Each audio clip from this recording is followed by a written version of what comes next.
Dr. Brenner is the real villain of Stranger Things. Everyone thinks Vecna is the villain of Stranger Things. The tentacles, the murder curse, the melting faces. He looks like the bad guy, but what if the real monster wasn't hiding in the Upside Down? What if he was wearing a lab coat the entire time? Dr. Martin Brenner. Papa. He smiled. He spoke softly. He called himself a father figure, but by the time Stranger Things ended, after 5 seasons, 42 episodes, and 1 brutal finale, the show made one thing crystal clear. Almost everything that went wrong in Hawkins started with him. Vecna killed people. Brenner built the machine that made Vecna possible.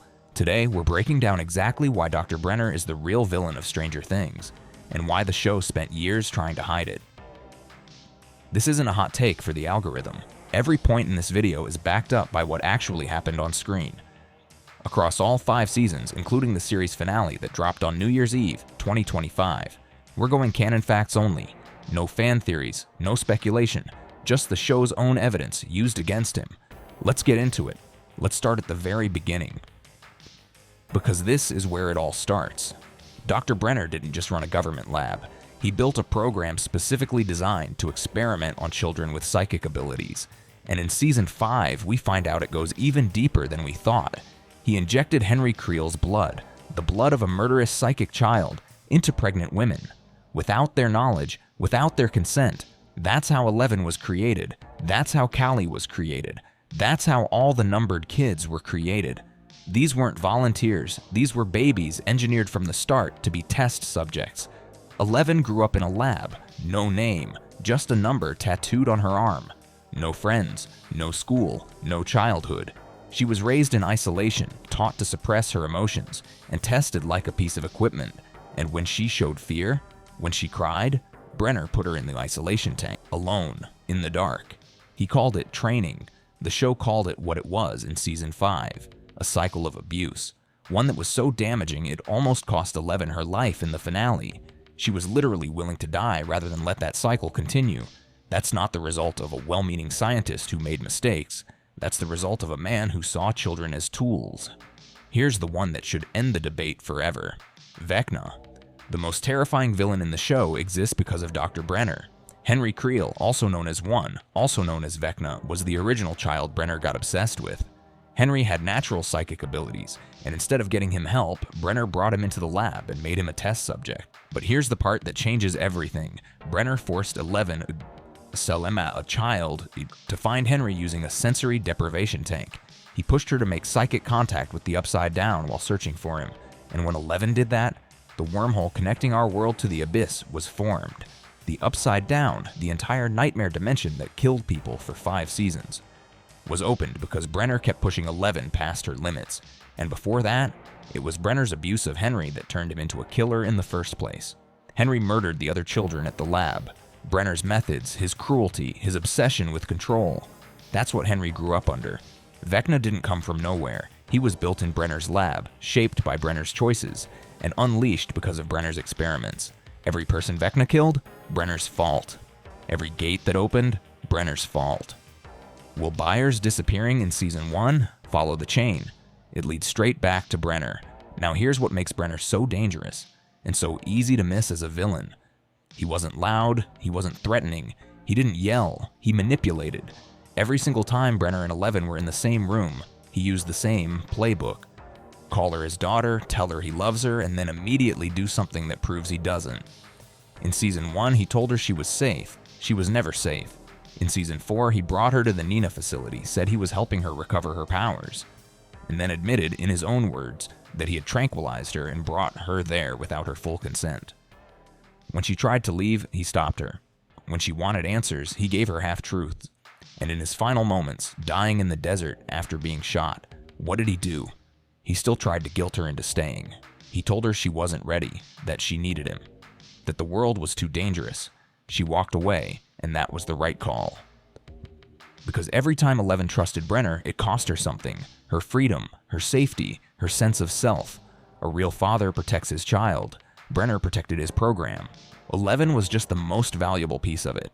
Here's what season 5 made devastatingly clear. Brenner didn't just do damage while he was alive. He built a machine so evil that it kept running without him. After his death in season 4, the military didn't shut things down. they continued his work. Enter Dr. K, who spent Season 5 hunting 11 and trying to harvest Kaylee's blood to restart Brenner's program. The goal? Create more children with powers, more weapons, more test subjects. Kaylee told 11 the truth in Season 5. Even if they defeated Vecna, the military would never stop coming for her, because Brenner's program had become bigger than one man. That's the legacy he left. Not a cure, not a discovery, not something that helped humanity. A blueprint for abusing children that outlived him. The only way to truly end it? 11 stood in the gate to the Upside Down, ready to sacrifice herself, to destroy the very thing Brenner had spent decades building, so that no other child would ever have to go through what she did. Think about that. The final act of the entire series was about undoing what Brenner started. He was so destructive that stopping him required the show's hero to risk her life after he was already dead. This is the most interesting point because it's about how the story was told, not just what happened. For most of the series, the show wanted you to feel conflicted about Brenner. It gave him soft music, tender moments, a backstory. It let him call himself Papa without immediately cutting to everything that word actually meant for 11. Season 4 especially tried to humanize him, showing his grief over the other children, his belief that he was doing the right thing, and some fans bought it. A lot of people defended him, but Season 5 stripped all of that away. It confirmed that his love for 11 was always conditional, that his grief was really about losing assets, that his entire worldview, that the ends justify the means, is what created every villain and every tragedy in the show. Vecna believed the same thing. Brenner believed the same thing. They were, as the show eventually showed us, two sides of the same coin. The difference is the show gave Vecna a monster face, so we'd hate him instantly. Brenner got a lab coat and a gentle voice, so we'd question ourselves. That's exactly what manipulators do in real life. They make you feel crazy for calling them out. By the end, even Kali, who had every reason to be angry, turned her energy toward breaking the cycle Brenner started, not just punishing him personally, because the damage wasn't just what he did, it was what he built, a system that would keep hurting people long after he was gone. That's a villain. Full stop. So let's bring this home. Vecna was evil. He was terrifying. He killed people in horrific ways, and the show was right to make him the final boss. But Vecna was a product. He was built in Brenner's lab, shaped by Brenner's abuse and unleashed by Brenner's obsession. Without Brenner, there is no Vecna. Without Brenner, there is no upside-down wormhole. Without Brenner, 11 has a childhood, a name, a life. Brenner is the reason 11 almost had to die to end things. He's the reason Kali spent her whole life running. He's the reason a whole town of people got torn apart by monsters from another dimension. He did all of that with paperwork, a government badge, and a calm voice. That's not just a villain, that's the scariest kind. If this video changed how you see Brenner, or if you still think Vecna was worse, let me know in the comments. I genuinely want to hear the other side, and if you want more Stranger Things breakdowns, character deep dives, ending explanations, things the show hid in plain sight. Make sure you subscribe so you don't miss the next one. Hit the like button if you think Brenner deserved more heat than he got. See you in the next one.